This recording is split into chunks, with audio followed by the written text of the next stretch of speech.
আমার নাম সুখেন্দু দাস। আমার বাড়ি সন্দেশখালীর হাটগাছি গ্রামে।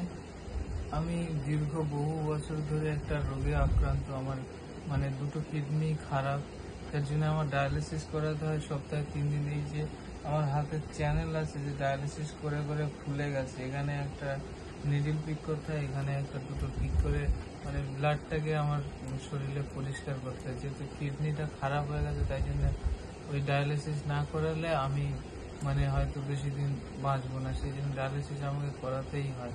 তো সকলের কাছে আমার একটাই অনুরোধ, সকলে আমাকে সাহায্য করো যেন আমি আবার সুস্থ হতে পারি।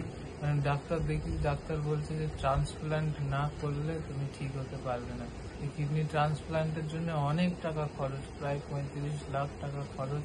আমি সবার কাছে হাত জোড় করে অনুরোধ করছি, আপনারা সবাই আমাকে একটু সাহায্য করুন যেন আমি আবার নতুন জীবনে ফিরতে পারি। সন্দেশখালী 1 নম্বর ব্লকের থেকে আমি হাটগাছি গ্রামের বাসিন্দা। কিন্তু আমার এই ছেলে দীর্ঘ আজ 21 সাল থেকে দুটো কিডনি খারাপ।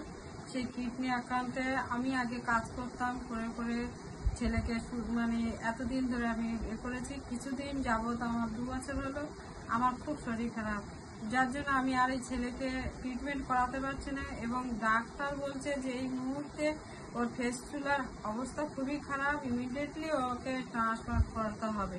কিডনি না পাল্টালে মোটামুটি ও আর ঠিক হবে না। ওর সব জায়গায় চ্যালেঞ্জ করা হয়ে গেছে, শুধু এইটুকুই। এর জন্য আমি সবার কাছে অনুরোধ করছি যেন আমার ছেলেটা যেন নতুন করে আবার বাঁচতে পারে। তার জন্য আমি সবার কাছে অনুরোধ করছি যেন সবাই মিলে এই ছেলেটাকে সাহায্য করে, এবং সবাই মিলে যদি সাহায্য করে তাহলে এই ছেলেটা আরেকটি নতুন জীবনে বাঁচতে পারবে। আপনাদের কাছে সবার কাছে আমার হাত জোড় করে অনুরোধ করছি।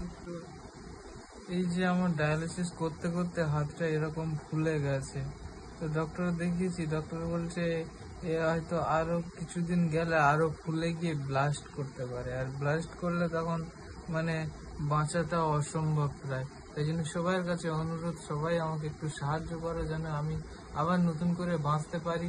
যে ট্রান্সপ্লান্টের জন্য অনেক খরচ, সেই 35 লক্ষ টাকা আপনাদের সবাইয়ের সহযোগিতায় যেন আমি আবার নতুন করে বেঁচে আবার নতুন ভাবে জীবন যাপন করতে পারি।